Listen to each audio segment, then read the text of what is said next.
We just finished our runway fashion event for Bold, and now photographers were swarming the red carpet, snapping away as usual. Strike a pose for me, Lila. Beautiful, Lila! Over here, please!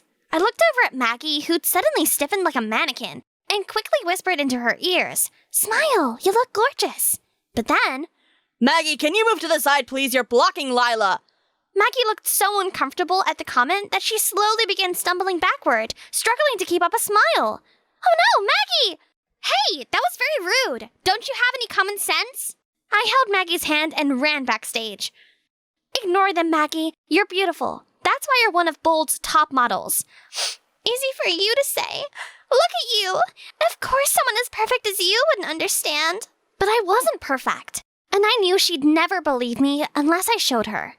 So, with a racing heart, I reached for a wet wipe, about to take off the mask. Literally. But before I could even blink, Mom stormed in and dragged me out of there. Hi, I'm Lila, and apparently I'm both a top model and a PR crisis in disguise.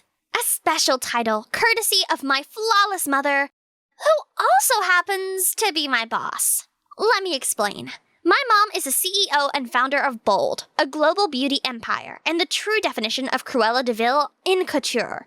She loved to be in control of everything and everyone, even managing my life like one of her campaigns. Always camera ready. And as the face of her brand, I had one job. Be perfect. But here's the thing. I wasn't. Not even close. See, I was born with this huge birthmark on my face, and Mom's made it her personal mission to cover it up. For as long as I could remember, I had an army of makeup artists following me around everywhere. At school, on dates, at the mall. Upon Mom's command, they had to make sure my makeup forever stayed intact. And if they weren't around, Mom had backup plans.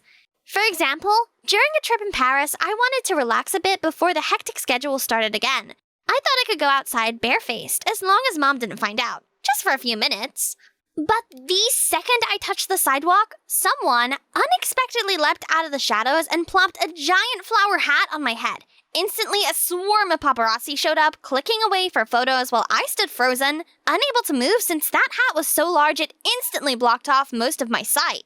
Just when I tried to lift the hat up, as if on cue, Mom strutted out in full couture. Sunglasses the size of small planets, posing like it was the Met Gala, her hand placed on top of the hat, locking it in place. Special announcement for Bold's newest beauty campaign, in collaboration with a Parisian fashion brand, starring my daughter, Lila. Pose, darling. How was I supposed to pose when I couldn't even see anything? I had to get out of there, stat. I turned around and ran back to the hotel, but with the flower hat still on my head, I tripped and landed in front of a pair of shoes. Whoa, did you just rob a flower shop, or? Awesome. I just embarrassed myself in front of a cute Parisian guy. He extended his hand toward me and helped me up. I subconsciously held the flower hat closer to my face to hide my blushing cheeks. A split second later, Mom caught up to me. Good, you two have met. We have a fashion campaign to plan. Wait, what? Mom knew him? After having makeup piled back onto my face again, Mom gave me an earful about my carelessness. Then she wasted no time and immediately got me ready for a new campaign. This is Leon, your new personal photographer. I hired him for another project, but looks like he'll be starting with this improvised campaign now, thanks to your reckless act.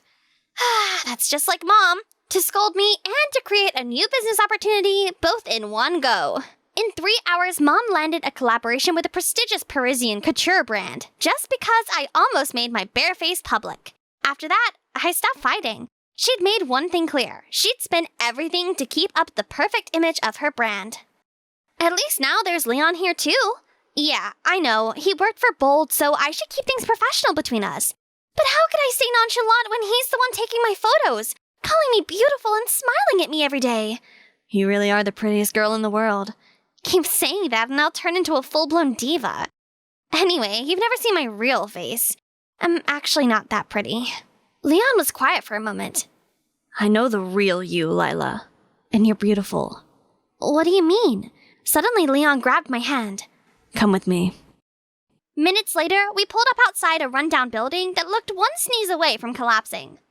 We sneaked through a creaky door into a huge dusty dome filled with star charts, lonely constellations, and a giant grated vent on the floor.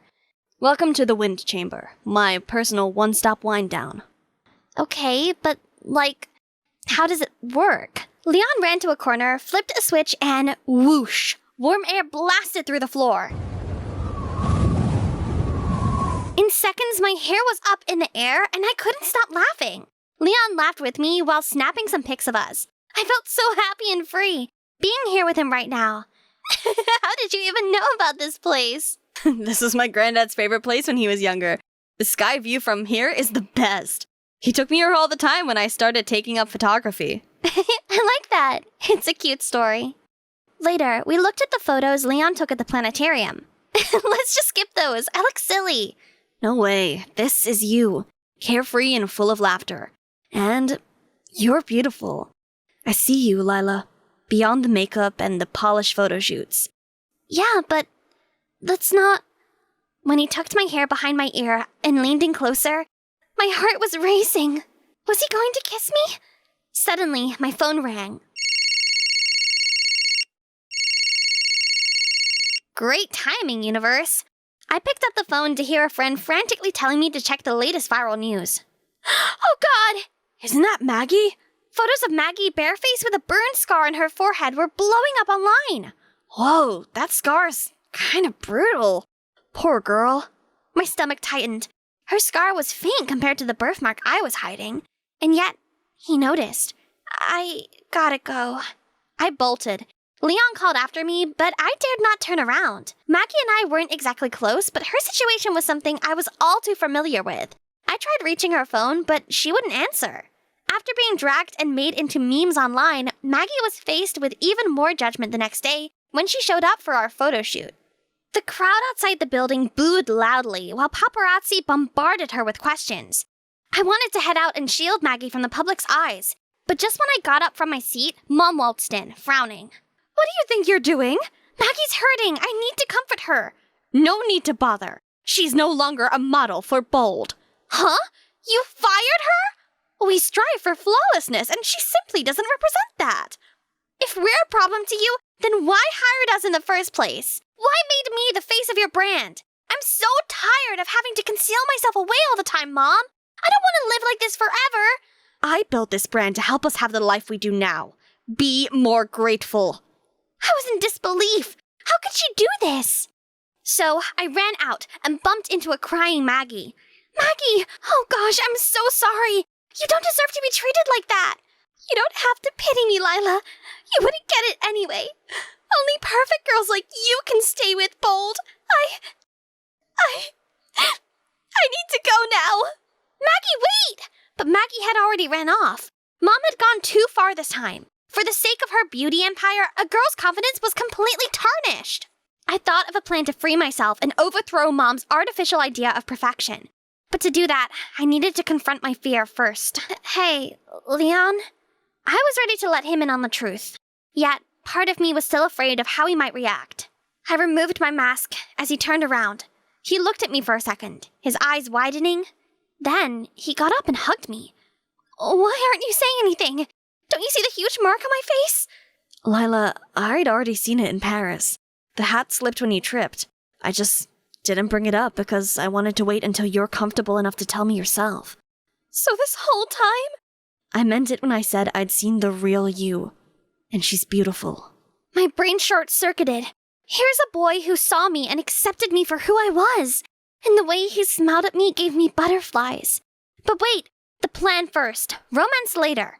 I told Leon about it. He was being the sweetest boy ever and listened attentively.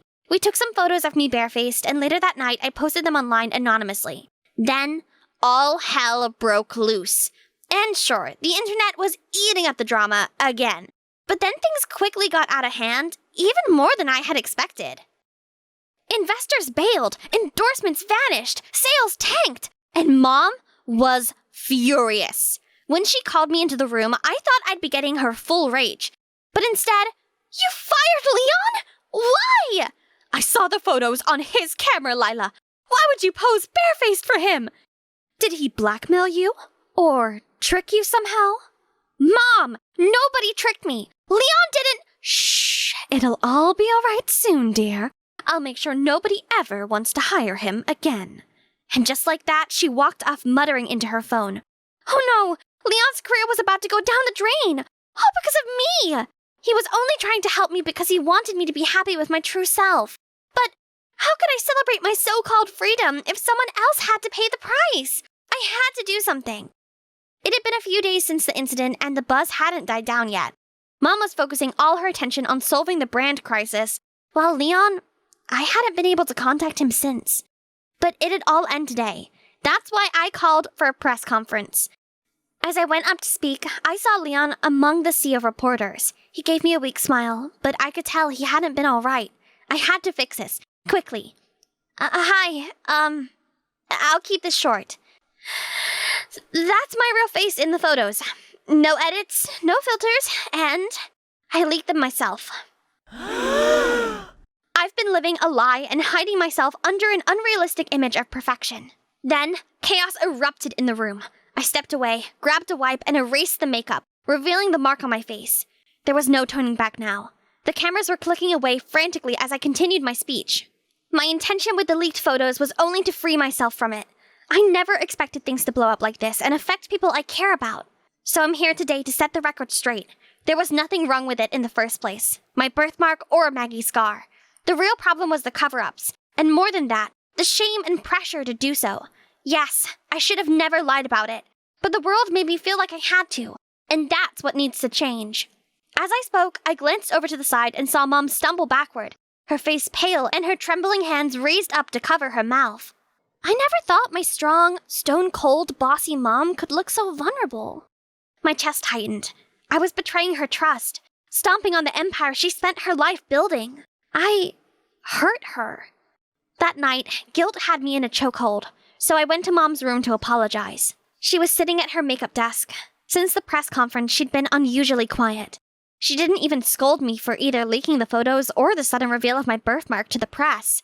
Something else was bothering her. I was just about to knock when something I saw in the mirror shook me to the core. Mom had a secret of her own too. A huge one at that. 2 days later, Mom arranged another press conference. The reporters all seemed confused, and to all of our surprise, Mom stood on stage, taking a wipe to remove her makeup, revealing a birthmark just like mine. The room once again erupted in chatter. My daughter's courage reminded me of a truth I buried long ago. I have the same birthmark. I spent my life hiding it, ashamed, afraid, convinced I couldn't be beautiful unless I erased it. When Lila was born with the same mark, I let fear win again. I tried to protect her by doing what had hurt me. But her bravery showed me what real beauty is. The strength to be proud of who you are. She paused, breaking down and sobbing into her hands. The room fell quiet while I walked over and held her hands. I'm so sorry, Lila. And I'm so proud of you for being braver than I've ever been. I hugged her tight, feeling tears welling up in my own eyes too. The next couple of days were crazy. The press conference went viral and public opinions began shifting. Some people still called us names, but the majority praised us for owning up to our mistakes. Mom and I rebranded Bold. She even asked Maggie and Leon for forgiveness and offered them their jobs back. We got new investors, and the brand is now better than ever. Instead of the stiff, dull-faced ideal of perfection, we now strive to endorse authenticity and natural beauty. Because we might not be perfect, but we're bold, and we're proud of who we truly are.